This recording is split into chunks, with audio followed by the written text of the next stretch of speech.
Hello, everyone, and welcome to Saturday Morning Comics, the only show that thinks we are going to need a bigger shark. As always, I'm joined by my co hosts, Fanboy Hello. and Spawn. Howdy. Today, we'll be talking comics, media, and Jaws. So, normally I say, Fanboy, what'd you read this week? But nothing really came out this week due to Free Comic Book Day. So, we're just going to skip that entirely and talk about the books that come out next week, which is a lot.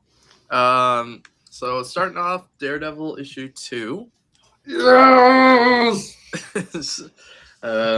Issue 1 got mixed reviews, but we'll see if we'll see if Stephanie Phillips can steer this ship straight. She can. Will you be picking it up, Fanboy? Yes, I for sure have it on my poll. I don't know if I have it on my poll. I want to say I don't. What? I found out that she's like really Chicago native, and she was at a comic book store that I go to every once in a while. Recently, Mm-hmm. And you weren't there. Why? because I was sick. I literally was dying in bed. Opened up Instagram and I saw that she was at Challenger Comics, which is a great comic book store. Shout out them. And she's like, "Oh, I left some signed copies. You should go." And I'm rotting in bed, like, ah. I mean, you think Daredevil ever took a sick day? Yes. And then the next big thing is Amazing Spider-Man number 28. This is the first issue post-Death Spiral. Thank God. We'll see if that steers the ship straight. It won't. I'm afraid it's just gonna tip the ship. And we got Cyclops number 4, Deadpool number 4. Both the previous issues just came out this past week, but you know, sometimes comics release like 2 issues in 2 weeks. It's nice. Then I think this is the last issue, but it might be the second to last issue of Fanboy's favorite series, Godzilla Infinity Roar number 4. I think it's one more issue. You think it's 5? Yeah. Yep, it's 5. So Fanboy will be picking that up and giving his review on that. I can't wait. We have the return of Matt Fraction's Batman and Batman number 9. That should be pretty fun. We have a Guy Gardner one-shot. Ooh, I'm picking that up. Yeah, it looks pretty decent. And then for Indie, we have a series which I'm really excited for, and I can't sing the praises enough of, which is If Destruction Be Our Lot. Essentially, the plot is there's like an Abraham Lincoln animatronic, and he's just being Abraham Lincoln, and the world's been taken over by robots, and he's kind of being, Abraham Lincoln and questioning, hey, what's going on? So it's pretty good. The art is really, really good, and it's different. It's not something you would typically see. It kind of reminds me of like a mix of Magnolia, but there's some other elements in there. Another big thing, especially for indie, is She Spawn number 1. Yeah. We have a lot at the comic book store I work at. A lot of customers put this on their poll list. They're very excited for She Spawn number 1. I didn't know that was a thing. Mm-hmm.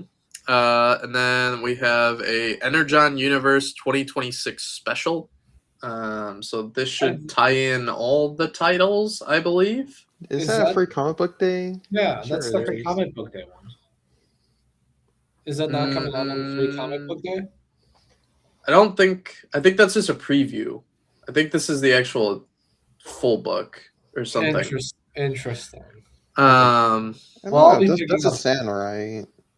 Yeah, that's with that's gonna have as Mask.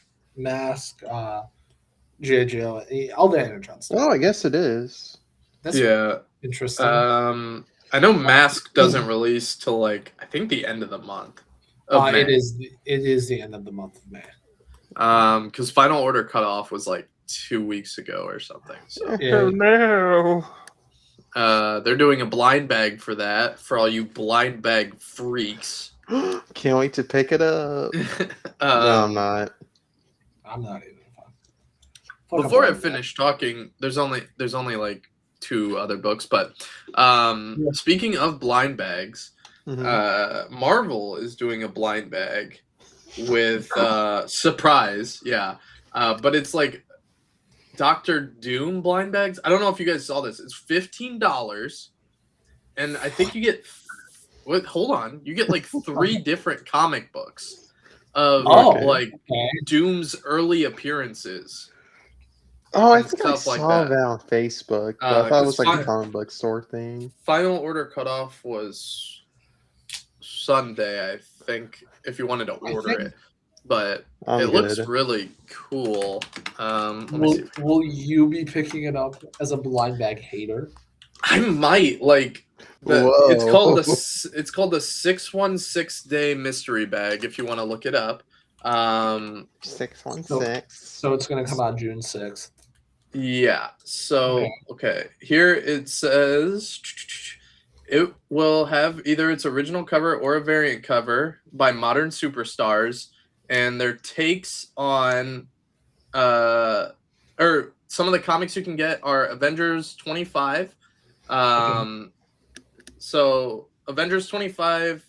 Oh, it comes with all 3 of these. Sorry. Avengers 25, Fantastic Four 258, and Iron Man 149, and they're all fast meal. Yeah, I can never say that right. No one does.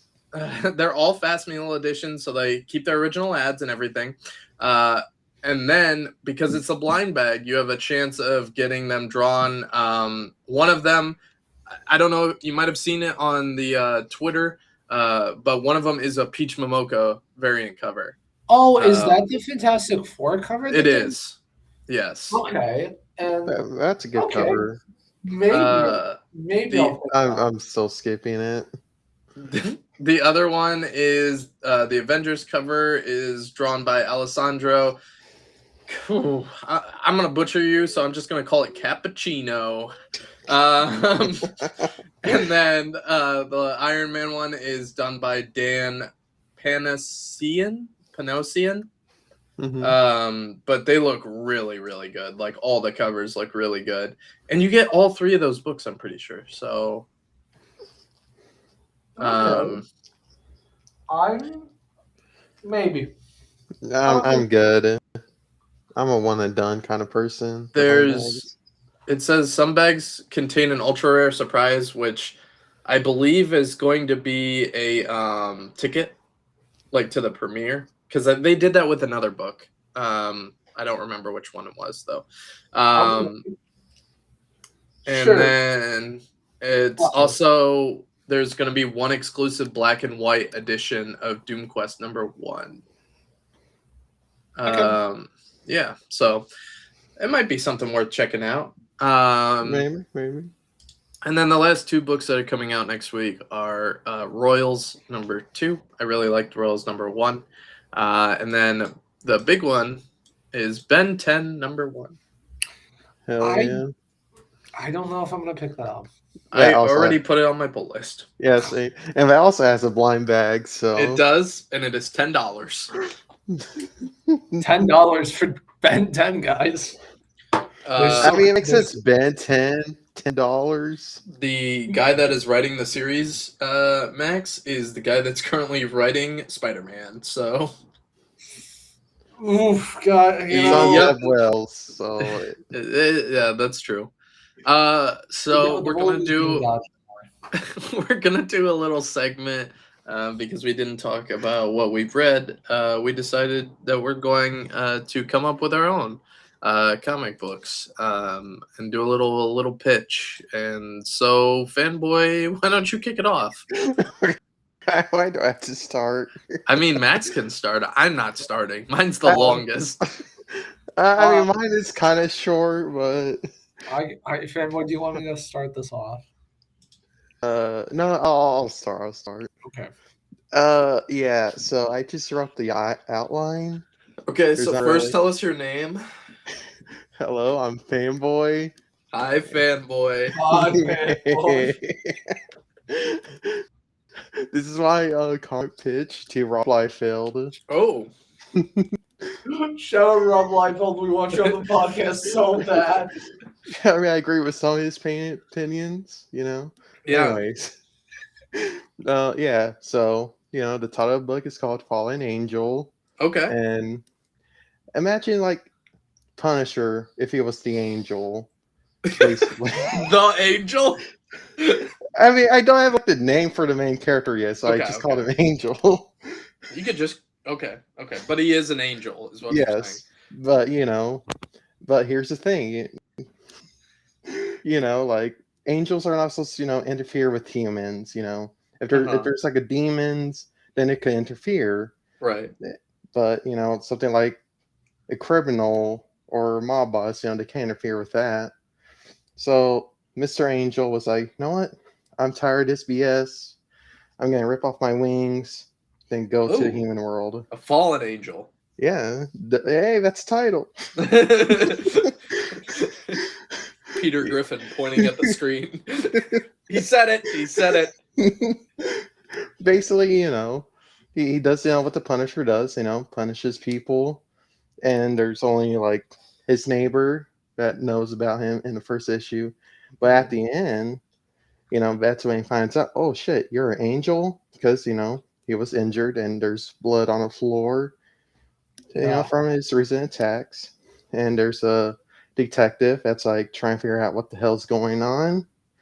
And there's this mob boss that's like, hey, who's this guy that's running my operation? But then a demon was like, hey, want to make a deal? And Okay. trust me, it will make sense. Yeah. Probably. Okay. It's like, hey, want to make a deal? So, he makes a deal with the demon. Mm-hmm. And that's basically the whole plot. I barely write any dialogue because of writer's block. Sure. I did give these for background context. I only gave these guys like 2-3 days to write it. Yeah, you're like, hey, here's a school assignment. I'm like, what the hell, man? I was like, thanks. On top of the 5 finals I have. I mean, do I get an A? A for effort?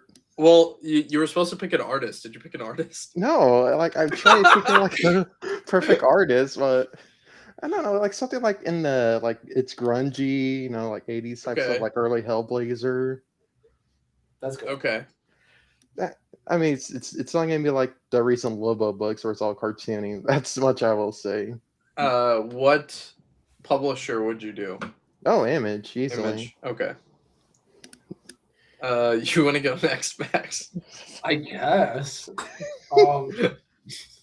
So I'll start with saying so the artist I have is the artist for Absolute Martian Manhunter. I will not try to pronounce his name because I will butcher the fuck out of it. I think isn't it just Jaime Rodriguez? I'm dyslexic, man. Okay. The writer would be Mike Mignola. You're not writing your own book? Oh, am I writing my own book? Yes. It's a duology thing. It's a duology. It's working side by side. Yeah, man. I work side by side with my hero Mike Mignola, but it would be an anthology series about paranormal activities that go on throughout the United States. Okay. And every issue is taking place at a different point in time of history. So like one of them would be obviously the Roswell, New Mexico stuff in the 1940s and 50s with like aliens and stuff. But then another thing would be like these cavemen in 25 BC seeing some crazy ass shadows. And it's an anthology about the horrors that are just beyond the reach. Okay. And yeah, that's my pitch. Okay. Sounds What's it nice. called? Oh, it would be called. What did you call it? I had it written down. Sorry, I'm not looking at my notes because I have this memorized. I would call it American Trails. American Trails or America's Trails? American Trails. Okay. Um, and and this would also be pitched to Image, actually. Yeah, I think we're all Image here. Yeah. I mean, there's DC Vertigo, you know. There's, There is. I thought about DC Vertigo, but my reasoning for Image is that I feel like there's so much more things I can get away with. Yeah, true. So strap in because this might be a little bit. Yeah. I think it's pretty ironic that Fanboy went with a story about an angel, because there is also heavily religious themes in my book. You love that. So first, my name is Rocky, and I will be writing this book, and the artist of choice is, hold on, I got to scroll down to the bottom, Michael Walsh. He currently is doing the art for Exquisite Corpses, as well as Okay. he did like a bunch of the Universal Monsters books. Ooh, I love those books. Oh, those are great. So my book is called Namesake. Mhm. You're gonna have to bear with me because I'm just gonna read this like through and through, and it's dialogue. So we're gonna see if my popcorn reading shows up. I will preface by saying I wrote in the thing the first panel, the second panel, the third panel, and then just gave up. So just you know. Anyways, so the first panel shows a 16-year-old boy, his name is Michael, lighting a cigarette as he walks away from his school, still dressed in his uniform. The second panel, a nun stands atop the school stairs, shouting, "Michael, what did I tell you about smoking on school grounds?" Michael doesn't even look back. He keeps walking. And then he's always been told he needs to believe in God, otherwise he'll go to hell. That's why they put him in the school, to believe. But as he's thinking that, a woman's scream cuts through his thoughts. He bolts towards the nearby alley where the screams are coming from and sees a man attempting to rob a woman. Without hesitation, he grabs a wooden board lying nearby and swings it as hard as he can at the back of the man's legs. The man collapses to the ground, and Michael keeps swinging again and again and again. Finally, the woman screams to stop. She grabs her purse, but in a panic, drops it and runs away horrified. Michael freezes. The adrenaline fades. Reality sets in. He looks down. The purse is still on the ground. He says, "Wait!"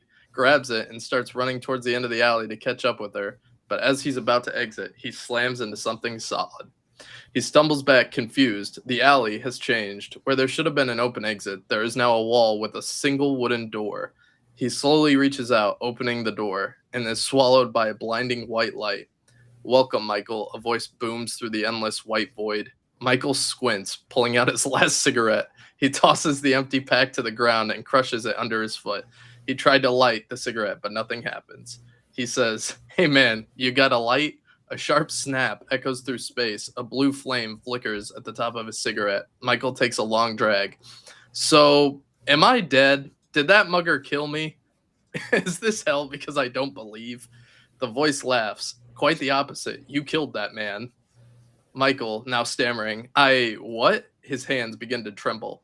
"The important thing," the voice continues, "is that you saved that woman. That is why you're here. You have been chosen." "Chosen by who? And who are you?" "You have been chosen by me," the voice said, "and I am an angel." "An angel? You expect me to believe that?" In an instant, Michael is transformed into a chicken. He looks down. "What the cluck?" "I am blessing you with powers," the voice says calmly. "So you can save people, just like that woman in the alley. Now go forth." The man snaps. Michael is suddenly standing outside his house, back in human form. Rain pours down around him, coughing up feathers. The front door swings open. His mother stands there, concerned. "What are you doing out here? Hurry up and come inside. It's pouring." Later, inside, she looks at Michael and says, "So what did you learn in school today?" he says, I learned that Michael was the head of the archangels, chosen to fix what was wrong in the world that God created. So that's issue 1. Essentially, the plot is Michael gets these powers. Spoiler alert: powers, they aren't good. And he realizes that all the people he's saved are now on the news committing horrible crimes. So the truth comes to light about his powers. Do you guys want me to tell you what his powers actually do? Sure. Sure. So everyone that he saves, he unknowingly gives their soul to a demon. That. So, yeah. So, and then an actual angel comes and finds Michael, known as Gabriel, who is an actual angel, and just is like really, really rude to Michael. It's just, and so Michael tries to hunt down the source of his powers. So yeah, that's what I got. Honestly, I like it. I like it. It's a very interesting premise. I like how focused Max was. Wait, he's a chicken? I was like, you had me, and I was like, okay, I see where this is going. And then you said he was a chicken. They completely took it. Okay, so would I pick up? All right, we're gonna vote. Fanboy's book, yes. Yes. Yeah. Okay, Max's book, no. Yes. You're such a hater. Thank you, man. I think my book would be good as a trade, not single. I feel like that's the most indie books. That is an interesting concept. How long would your series run for, and would you just be like, hey, I want to do this as a full trade? I personally, mine, I would like to do as a trade. I feel like it would be more interesting as a trade, but I could also see why people would want to pick it up as singles. Yeah, that's You know? That's funny you mentioned that. I was thinking of 12 issues, but depending on the sales and stuff, like I want to go for 50. I want to go for 50. Oh, trust me, like I want to build like a huge world. Yeah, that would be cool. I would. I'd love to go the Hellblazer route. No, John Constantine. 300 plus issues. Read my books. Okay, John Constantine. 300 plus issues. Okay, honestly, I would love to do something. Now I know it would not translate to sales at all, besides like word of mouth. But I would love to just do just get this project going for like 10 years and just stockpile like 100 issues or whatever, and then produce an omnibus and never produce single issues. The only way you have to get it is an omnibus. Yeah. You have to be a true fan to get the omnibus. You have to be true. I think that would be cool though. Be like, no, it definitely would. I have a question. Yeah. Would you guys? Okay, like I was thinking about this. You guys would be in my book in some way, right? Would I be in your guys' book in some way, even if it's just like an off page of just like a guy getting kicked in the nuts? Yeah, you'd probably get mugged. I'll draw your brother mugging you. They have a huge diddling fight. Yeah. Shout out Tommy. Yeah, I mean, even though like Gabriel is a actual angel in the Bible, he's going to be based off of my friend named Gabriel. So I thought you were gonna say me. I was like, no. Just Gabriel with a Jughead hat on. The archangel himself, Gabriel, with a Jughead hat and a Spartan comic. It'll be like was it an Invincible like late in Invincible cycle where you just threw a bunch of cameos and like background characters or whatever. So it'll just be like that, and you'll just see Fanboy with a Jughead crown on, reading Archie. Yeah. It'll be That's like a awesome. hidden thing. It'll be the hidden Jughead. It's like Where's Waldo, but Yeah. fanboys. Sometimes you won't see the full thing. It'll just be the crown, like sitting on a ledge or something. That's But yeah, I mean, Jesus Excuse me. Christ. sorry. I had a sip of water. I apologize. From a sip of water? Yeah, man. So that's our pitches. I think they went pretty well. Like, I feel like if I gave you like a week, they might be a little better. But I mean, there's next Yes. week.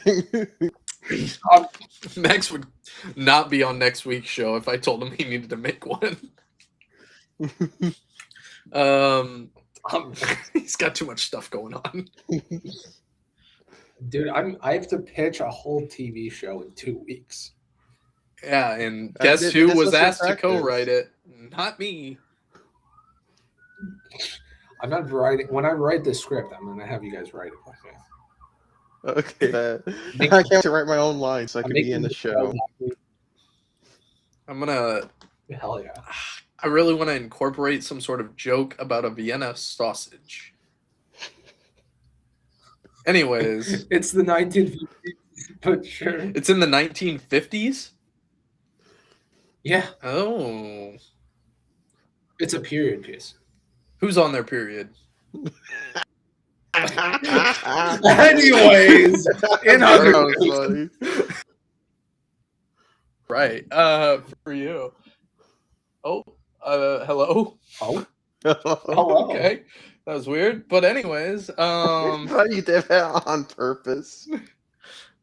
so our book that we read was DC's The New Frontier. We all read the mainline 6 issues and then the after 7th issue. Yes, the animated special, I believe it's called. It's Yeah. like Justice League something something Dark Side something something. What did you think of it, Fanboy? Well, can I just say, I was at the mall the other day at Barnes and Nobles. My mall has a Barnes and Noble, and they have a wall of comics, and one of them was the New Frontier Combat, and those combat trades that DC does. Mm-hmm. I looked through it, and I was like, man, this doesn't do the art justice. Yep, that's why I didn't pick it up. Which the art looks so good if you read it like digitally. Mm-hmm. Like I would kill to have some of these panels on my wall. Like they're so good. I get that. I want these panels on my wall. And man, as somebody that doesn't read enough DC, like I want to read more DC after I was done reading this. Like this made me realize, wow, this universe has so much more, so many characters with so many potentials. Like it feels like a love letter to these characters. Superman, Batman, Wonder Woman, every character. Does But- it feel like a love letter to Wonder Woman? I feel like she's portrayed really poorly. She is portrayed in the way that she was portrayed when she was originally brought into the comics, which I think is a love letter to old comics. But I will agree with you. I don't think it's it's a good portrayal of Wonder Woman, but it's not what I would say is like, oh, this is what I recommend people to go. The only Wonder Woman book I read is Absolute Wonder Woman, so that's why, I might say, maybe the best Wonder Woman or not. Anyway, anyways, I don't know. I thought it was perfect. 5 stars. 5 stars. Oh, Anthony would. oh yeah. Oh, No, I'm I was sorry. about to say, like, Anthony, what do you think of the book? Yeah, So this is my first time reading it. I thought it was pretty decent. I wish there was more Adam Strange. Like I feel like he was just kind of shoehorned. Like they put they did like a newspaper clipping or something of him. Yeah, he was Yes. in Arkham Asylum. He was in Arkham. He was arrested. Yeah. He was arrested because they think he's insane. And then he just kind of By like the they just let him out. Yeah, because there was alien dinosaurs. And you're like, you know what? This guy isn't insane. Yeah, I thought that was. I'd say some of my. I'll start with my low points. Because I don't think it's perfect in any capacity. There are some things, even with like something I didn't think I would criticize, I am criticizing here, and that's the art. I love the art for the most part, but there was a certain character design that I really hated. And they weren't in it for a long time. They were just in it enough to where it bugged me. Who was It was Captain Cold. I hated how he looked. That's so funny. That's so interesting because like it is the most. It's the weirdest Captain Cold design I've ever seen in a main DC law, like a main DC. Book, yeah. you know. He looked terrible. Like, I'm sorry. Like, that was bad. I did like the stuff with the Flash. I really don't know. Central Cell. I don't know anything Illinois, baby. about the that group that like in the all purple. I don't remember. Oh, what they Challengers were of called. the Challengers. Yeah. Challenge. Yeah, they're cool. They're just not featured a lot. They were primarily DC's older stuff before they really started moving into more superhero stuff. I don't know if you guys Fantastic Four. caught the Doom Patrol Easter egg Oh, during yeah, the I final saw it. fight. Yeah, they were there. One of the pilots said his name was Trainer. So, Oh, I thought you were talking about like one of the last few panels. no, this was like that was like a flash is a- forward. The last few panels. Yeah, This was during the fight, like when they're just kicking off with all the jets flying towards it. They said that the trainer, he's like, trainer reporting in. I'm like, I know that guy. I mean, did Achievement also made a cameo appearance? Because could have sworn like I saw him like in one of the board meetings. Who? Like, Chief, you know, the guy in a wheelchair. Oh, I can't remember. I believe, and I could be wrong. He is in the background of the meeting that they do the night before, with where Ray Palmer shows up and starts explaining the part of Yeah, that's what I was thinking. Yeah. I thought Hal Jordan was really good. I think he's the best part of the book. I mean, he's the main character. Yeah. He is. But yeah, all in all, I'd say it's pretty good. I kind of got a little bummed out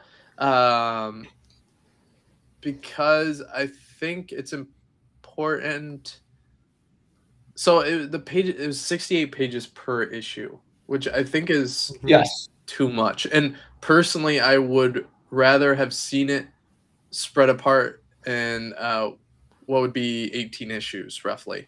I think that would have been cool if it was 18 issues, because they had multiple parts within the book that you could see them splitting into single issues. Yes. But that I'd say like 4 out of 5. That's fair. I don't disagree. But I kind of do, and that's because I think this is a perfect book. I love this story. The first time I witnessed the story was in its animated form from the animated film in 2008, and then I read this when I was 13 for the first time, and I think it's great. I think it's a perfect story about people, about coming together, about doing good, and I think there's just so much I love about this book. I think bless you. Thank you. I think Hal Jordan is really, really good in this story. I think it's one of the best portrayals of him. I like that Batman and Superman, how they're written. I love all of the characters that you don't normally see focused on in a story like King Faraday is really cool. Martian Manhunter is great. Ace Morgan is really cool. Rick Flag is a very, very interesting character. And then you get all this like world building with Dinosaur Island, the Losers, all the stuff in Gotham, all the stuff in Washington. and I think it's a very timeless story that works really, really well. And there's so many panels in here that just like hit me. l- I don't know, really, really hard. Like specifically in issue 4, um, and spoiler warning. I do think you should read this. There's, they go up to Mars because aliens are coming, and then the spaceship malfunctions, and Hal Jordan's trying to land it, but they get Hal Jordan out, and it's Rick Flag and his wife, and they blow up the spaceship together, and it's that like sequence where it's like they're just getting married, and then they kiss and they blow up the ship, and there's a spread page of Superman carrying the bodies, and then it goes to there's a page right before the book ends, and it's Flag, and I love the quote that he says. He says, "Karen was a painter. Who knew? Oh Jesus, I should take Ace up on that drink. Life's too short, and a man's friends are too few." And just there's stuff like that where it's really, really, really interesting because it is a superhero story, but it's a story about people Hmm. and understanding people and the lives of these people, and just really good. And then there's just so many great moments. Like there's that beautiful moment where Hal Jordan is getting into his spaceship, or not spaceship, his aircraft. And it's very 60s inspired. And Carol Ferris goes down, and she's like, "What the fuck do you think you're doing?" And he's like, "I'm gonna go fight." And he's talking about all his stuff, his trauma in Korea, and he says, "I know what I would have like. I know what would have made me kill, and that's to survive, and that's what I'm going to do. I'm going to survive." And then they have that beautiful. There's that beautiful spread page where they kiss, and oh my god, every time it just. I love this book. I can sing the phrase to this book for ages, and it's just really good. And if you haven't read it, pick it up as a graphic novel. Pick it up digitally. Read it, enjoy it. It's by far one of the smartest comics ever. Hmm. Do not pick it up in compact. Yeah, Please don't pick it it up. doesn't do it justice, the art. It does not do the art justice. Um, Yeah, what would you Yeah. said 5 out of 5 then? yeah, 5 out of 5. 5 out of 5. I actually would love to ask you guys some questions for it. What was your guys' favorite moment in the story? Because I feel like I'm getting the idea that each of your guys' favorite characters was Flash and Anthony. It was for you, Flash and Green Lantern, right? Fanboy, what Well, about you? I mean, look, I like the Flash, but I think Martian Manhunter, takes the show for me, especially when he's at the movie theater. Like He's letting laughing. his ass off at the cheesy effects. That's my favorite moment. I love the bit where where they're done playing chess, and he's like, oh, I should get a more human look so I don't give anybody a heart attack. And he does he puts on his normal costume, and Verde's like, "That's cool, but real men wear pants." And he immediately switches into The the suit. the suited tie, and he's just dripped. Speaking of that, I like the Vandal Savage cameo. Yeah, man. I liked I always love when Flash has his ring. Like with the suit and the ring. That's really Mhm. good. I should get one of those. I need to get a better one. What's your favorite cameo in this book? That's my question. Muhammad Ali. Muhammad Ali versus Yeah. Wildcat. I love that. So the animated film is almost a 1-to-1. They just cut out a few of those like side things, just streamline the film. That's one of the things they cut out, and it always makes me sad because I love the Wildcat quote where he stands and he's got his arms up in the air and he says, "For tonight, I'm still the king." And it's great. Well, I think it is ironic because like if you don't know anything about boxing, You would Yeah. not know he's going against Muhammad Ali because it's still going by Cassius Clay.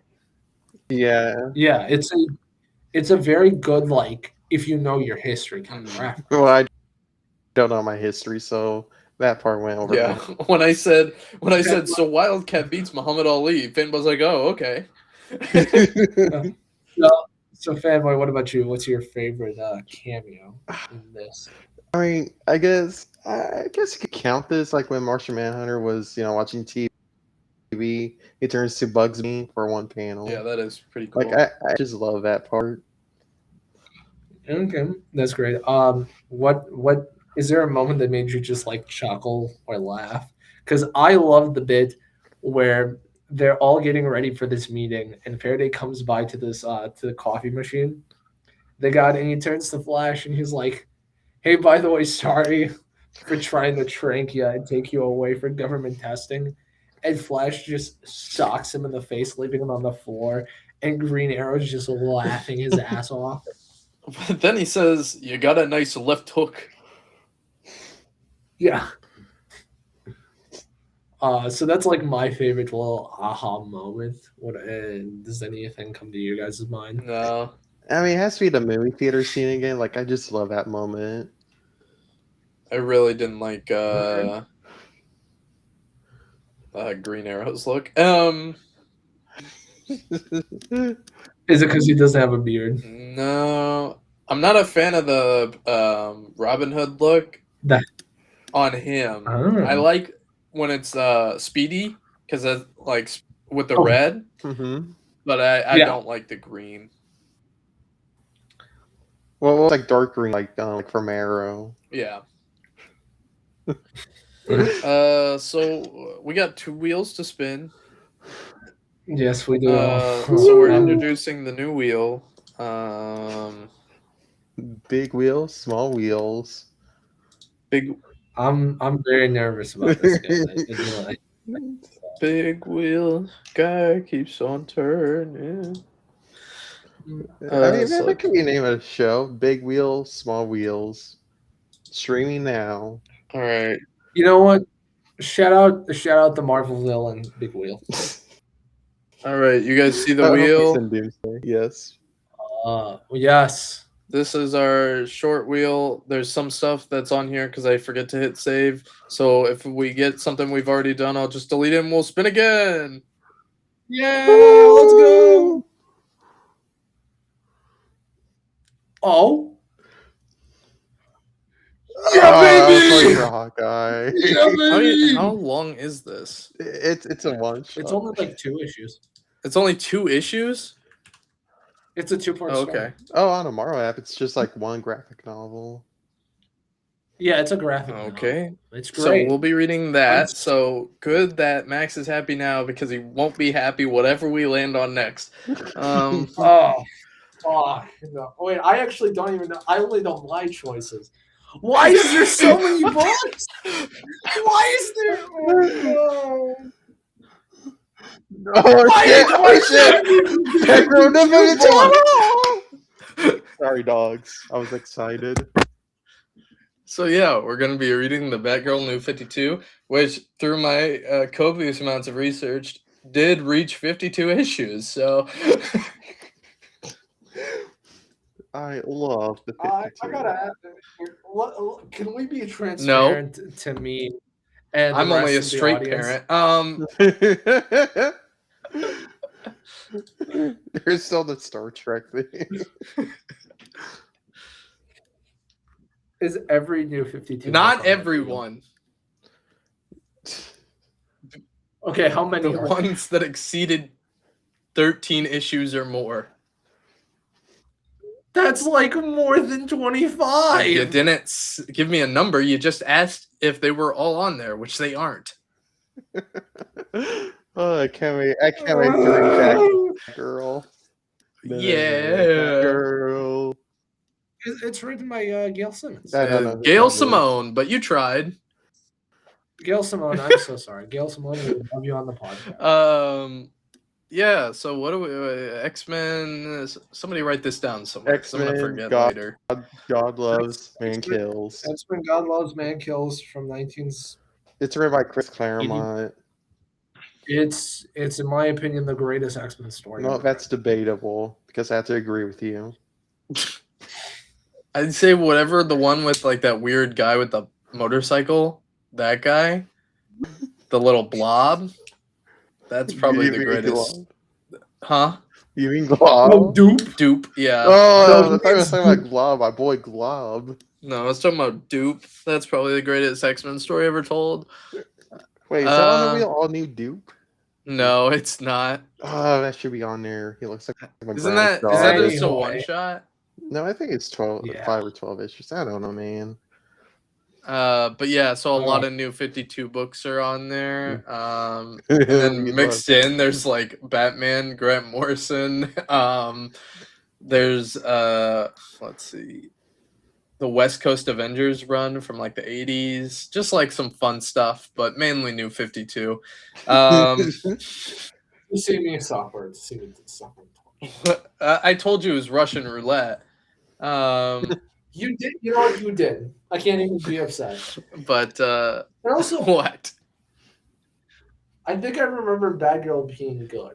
It was highly rated on the list that I was going off of because I had to look up to see how many issues were in each series. Let's see, Control F, Bat,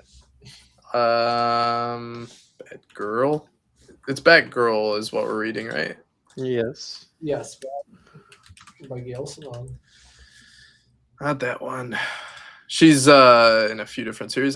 They ranked it as 20, as the number 20 New 52 title. The one that was next to it was Supergirl that we almost got, which is ranked 19th. So, Okay, I mean that works for me. but yeah, there's a lot of stinkers on there. A lot of Uh-oh, thinky. Fanboy's my partner in crime, and when I want to pull something over on Max, I'll message him about it first. And I messaged him about this, and I sent him the website. And as I was reading through this guy's like list, almost half of these books that are really bad that are on the wheel, like the few last sentences were DC tried to give Rob Liefeld this book to salvage the title. So Wait, I have to ask something, and this is genuinely Yeah. serious here. Is Green Arrow Yes. 52 on Mhm. this? Fuck! it was 49th or 51st. There's 51, isn't there? Dude, gun to my head, you're not making me read that Yeah, again. I mean it's just the rules. I mean, you signed the contract, man. You signed the Mhm. contract. Tommy gave you the contract. Yeah, it was 51. 52 did not. 51 out of 52 books. Number 52 out of 52 did not make the list. Unfortunately, it was Rob Liefeld's Dove and Hawk. It only had 8 issues, so it did not qualify. But yes, Green Arrow is on that list. Let's talk about some media, shall we? Actually, your rage leads perfectly into our new segment. Oh, yeah, What sorry. grinds my gears? So go ahead, talk about the new 52. So, I'm gonna set the scene, right? Let me set the scene. There's a young boy in a library who's, he's found the comic section. This is his holy grail. Now, he's read a lot of the older stuff. So he wants to stay up to date, and the best way to stay up to date at that time was New 52. And so as the New 52 was promised by DC to be a new starting point for fans to be reintroduced to the characters they love in modern stories. And they started with Batman by Scott Snyder, and that shit was gas. But like DC and like Marvel right now, they were just like Icarus. They flew too close to the sun. And then they gave everything a New 52 title. And then they started doing stupid ass decisions. Have you ever seen Superman and Wonder Woman ship together. That's the New 52's fault. I I mean, don't it's think so that bad. one's on the list. It's so bad this should go Thank appeared from God. existence. Because that was one God. of the Justice League books, I believe. No, they have their own. So they started in Justice, Yeah. but then they got their own series. Do you want me to read all of the New 52 books I put on this wheel? No, let's keep it Oh, a surprise. please, Let's it'll keep it a drop- surprise. Come on. No, actually, yeah. keep it a Okay, surprise. one of them It'll is grind Grifter. it. We should have put Garfield on there. So they did stupid stuff like that, and so while making these books, they started betraying their fans and doing weird stuff. Did you know that Harley Quinn and Deadshot got together? And while they got together, mind you, Harley Quinn was wearing the Joker's face. If you don't believe me, look it up. Suicide Squad, the New 52. That's on the wheel. I can't wait to read it next month. Oh my god. So, an interesting concept that started, but then they started just doing fuck all with it, and it started getting weird. The New 52 Flash, biggest culprit of this, started off really, really promising, really good. The meta, the rogues were metas now, and it was pretty fucking interesting. And then they were like, Mary lose power, which was something that was very common for whatever reason, because Superman lost his powers and was running around in jeans and a t-shirt, which was really fucking stupid. Green Lantern lost his ring and had to wear this fuck-ass gauntlet thing that was created by the Guardians, which was so much fucking bullshit. Flash lost his powers, and it did a lot of stupid things, and they were just throwing shit at the fan to see what would hit. Like they had this event, Mhm. right? They had Forever Evil, if you know this event. For those that don't, Forever Evil, the Justice Leagues, mind you, the normal Justice League and Justice League of America and Justice League Dark fight each other over what's it called? Pandora's box, which is just a boom tube box that opens up to a different dimension, while being betrayed by somebody, the female Adam, who is, and then the Justice Gang or whatever the fuck, just the crime syndicate comes. They come to the planet, and then it's dumb. A lot of dumb, stupid events, stuff happen. But Nightwing gets killed in quotations. Hold this point. So then everyone's like, they killed Nightwing, but he had a current series. What's going to happen with that? Canceled. Restarted, by the way, as Grayson, written by everyone's favorite writer, Tom King. And mind you, Grayson is my guilty pleasure, so I can talk about this in depth. But it's basically, let's make Nightwing James Bond, but without any of the cool shit. So it's a boring spy thriller. And it's just really weird decisions that led into Doomsday Clock, which led into the Button, and DC having to reboot after 5 years because they left that fucking New 52 universe in such a weird and dumb state. So that grinds my gears about the New 52. What grinds your gears? Well, you know what grinds my gears? What grinds your The gears? Invincible fan base. God damn it! I am so embarrassed to be a Invincible fan. Like there is a part of me that wishes Invincible was never adapted in the first place because of these fucking fans that are sipping over a grapist. A grapist, dude. I need to say it. A grapist. Like why? Because she's hot. I don't fucking care. She's a rapist. Oh god. I hate Invincible fans. Like okay, some memes could be funny, but it gets annoying so quick. Like literally a character could say, hey, I got chicken legs, and they would run that shit every second. Make it God, I hate Invincible fans. But that's what grinds my gears. Invincible fans. I hate you. Invincible fans also grind my gears. one of the tweets that went viral this past week was somebody saying how crazy it was that Rob Liefeld said that Batman the Animated Series is better than Invincible. No. Can I say something about that? Like, I know I said in the group chat, but I want to say this. Look, they're both that good at stories, okay? I will admit that. But animation, Batman the Animated Series kicks its ass. Like, seriously, Invincible needs to update their animation. Like, come on. May I say something as Yes. well? You know, I love Invincible. It's one of my favorites. But we're talking about Batman the fucking animated series. This is like comparing the Mona Lisa to the fucking thing you did in the fifth grade here. Batman the animated series is quite literally perfect and is the perfect like series to show people that don't give a shit about Batman. Mm-hmm. The episodes are so fucking good. They are 1-to-1 adaptations of goddamn comics. You know who wrote episodes for Batman the Animated Series? Dennis fucking Neal. That's how fucking good that show is. They were bringing on the whole fucking writers of some of the best Batman comics ever. I don't agree with Rob Liefeld all of the time, but he was fucking spitting in that take. And if any goddamn stupid ass Invincible fan thinks that Invincible the show is better than the animated series, I'll fucking personally check you into a mental hospital.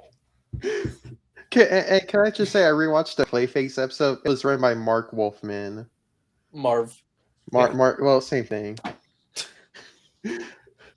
Good episode, by the way. Watch it for watch Clayface in theaters. I think this is a good time to mention with the animated series, one of the writers was Gary Conway, who unfortunately passed away recently.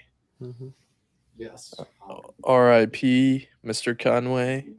You are the GOAT. You're animated. You were amazing, and may your work live on. I mean, without you, there would be no Fanboy Fallen Angel because he wouldn't have the Punisher inspiration. Yeah, true.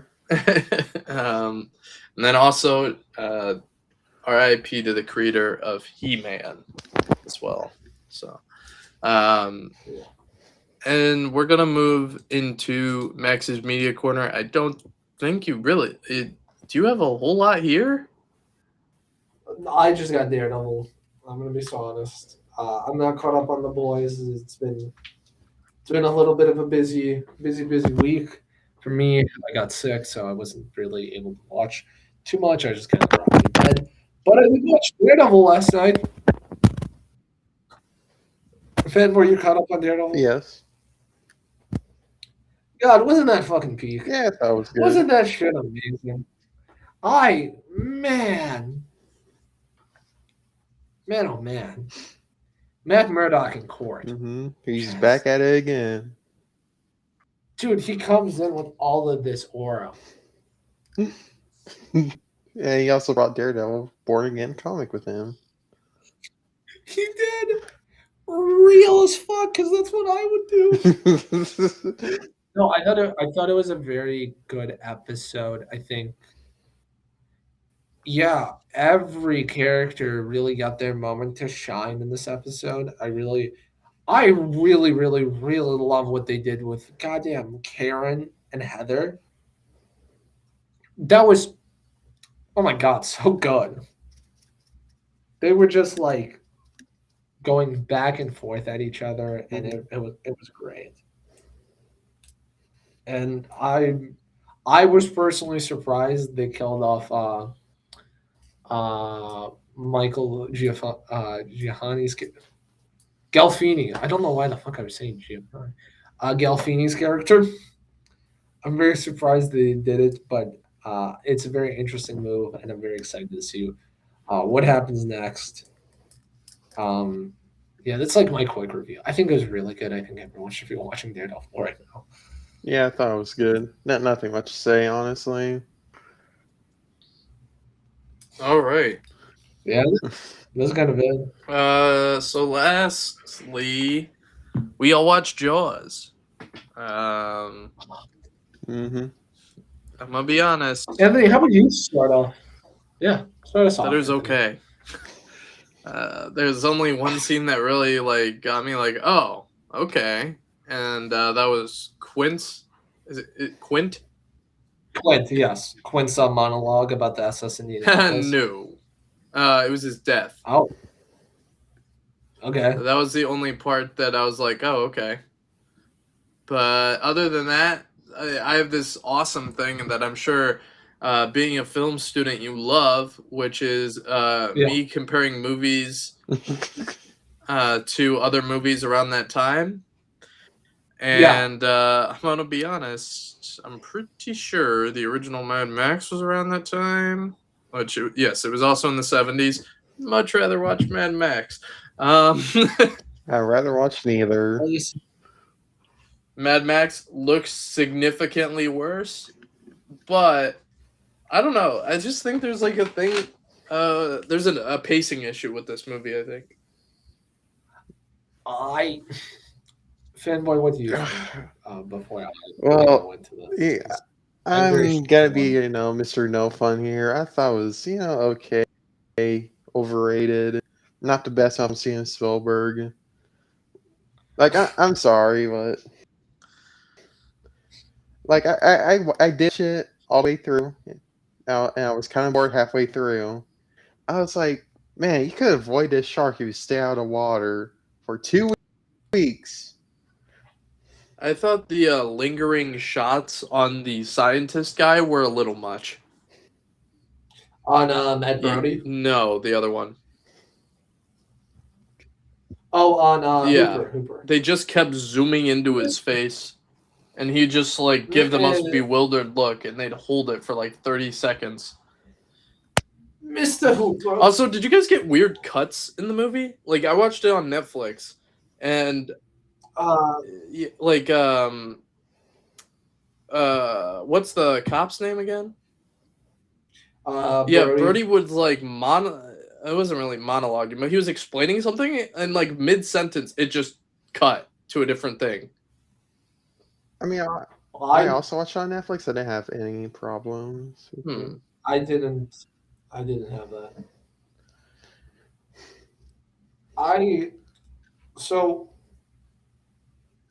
I disagree very, very. I understand where you guys are coming from, but I disagree heavily. I think Jaws is, in my opinion, I think it's a very perfect movie despite everything. I have a lot of insight on the film because I wrote a paper on this film 2 years ago. And I like it a lot. I don't know how to properly like express. There's a lot of great things in this movie. I do agree with you. There's some pacing issues. I think the first half is a little boring until they get. I think until they get on to sea is a little boring. I think everything till then is amazing. I'm very captivated by the performances of the three leads. I think the the USS Indianapolis monologue that why am I blanking? Quint gives is really good because it's real. It's a real monologue, and if you and it's a real events that happened. If you look at the time when the film was coming out, there's a lot of articles of World War II veterans that were there at that time saying that they had to step out of the theater because of how realistic it was. So I like that. I like the comedy in it. I think I enjoy its very dry sense of humor that it has. I think, it's iconic. There's iconic moments. You're going to need a bigger boat. The ending is just, it's great. And I don't know. It's really, really good. And it's not my favorite Spielberg movie, but it still gives me that Spielberg magic, if that makes sense. Mm-hmm. And I love this film. It's up there for me with what I consider to be a perfect film. Um, so yeah, that's what I will say. I do want to ask, do you guys have a favorite character, favorite moment, stuff like that? No, I don't have a favorite character. No, I could barely. I was very tempted to turn on subtitles because I could barely understand what Quentin was saying half the time. Yeah, I will say that Quentin is very hard to understand because he's very gruff and drunk. Fun fact. I don't know, Anthony, if you looked up any fun No. facts. Um, okay, so I'll give some. So the actor that played Quint, his name is Robert Shaw. He was drunk a lot on the film, like really, really, really bad drunk. Mhm.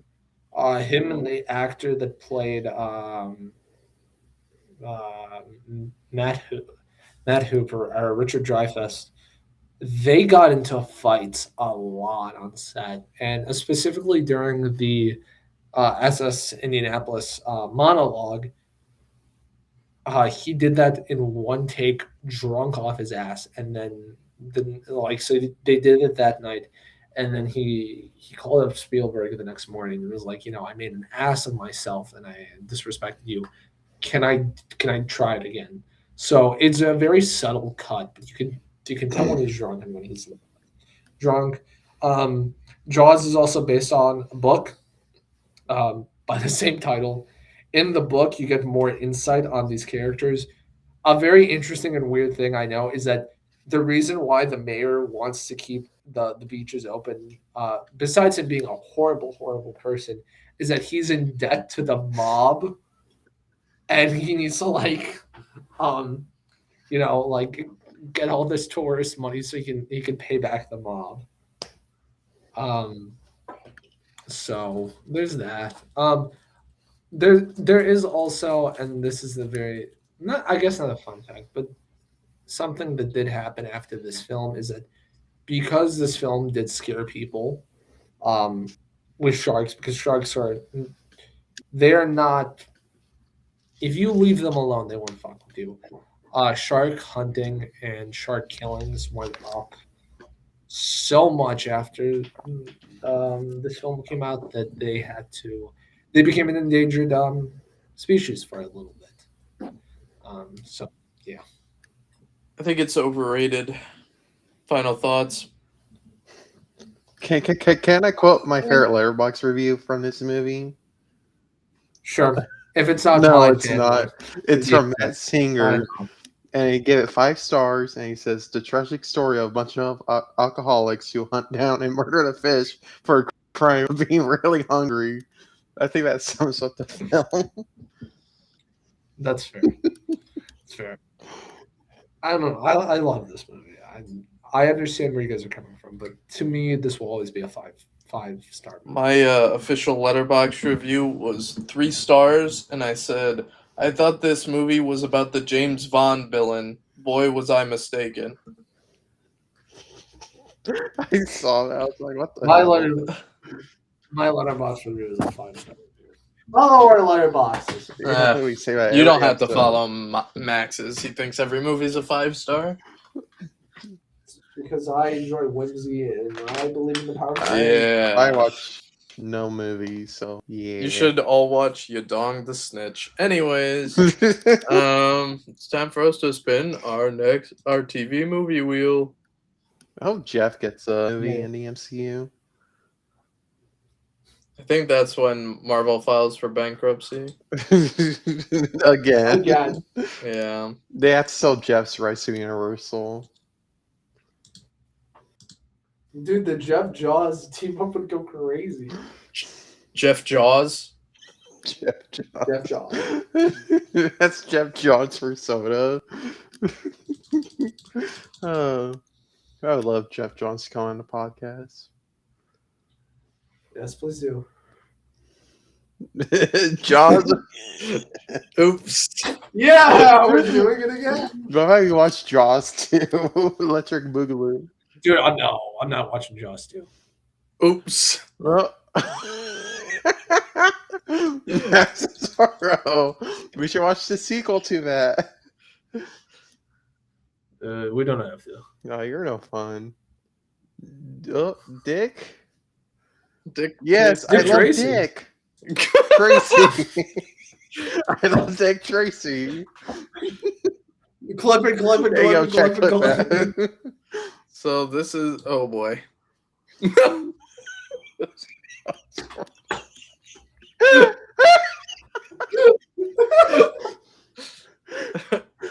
I'm such a fan of Soup image. Dude, Al Pacino. Oh wait, Madonna's in this I movie, know guys. who We gotta that watch is. the fucking- You don't know who Madonna I She's don't a is? know my singer. people, okay? She's a singer. You know, I listen to metal music and game soundtracks. Wait. I know how to explain this to fanboy. You know the song in Deadpool and Wolverine, He doesn't even know which song. at the, Are you talking At like the at very the end. end? No. yes, Or at least somewhere near the end? yeah, somewhere near It's, the end. it Yeah. does it go like a prayer or something? Yes. Or something? Yes, Yeah. like a prayer. Yeah, that's Madonna. Okay. So I do know her because I laugh at Deadpool. I love Deadpool. So we're watching Dick Tracy next week. We Guys. are I can't even watch some Dick Tracy. Tracy, of course. I've actually never seen this. So I'm I very never excited. seen Dick, so it'd be interesting. Let's look at Warren Beatty's the director. And the main lead of the film. Yeah. Seems he also did a Dick Tracy special movie. A TV movie. Is that canon to this I movie? think- Oh, he's done No. 2 Dick Tracy TV movies. One called Dick Tracy Special, Tracy Zooms In. Yeah. So I think I in fact check me on this. I believe he owns the rights to like anything Dick Tracy in like TV and movie, and he keeps holding on to it because he doesn't want anybody He else loves to do Dick, it but man. him. Like, you could blame him. There's something wrong with this guy. Who, me or the guy who owns Dick Tracy? And we will figure it out next time on the podcast. To be continued. That's all for us. So we'll see you guys. Same bat time, same bat place. Mhm. Bye. Bye. Goodbye, everybody. Bye.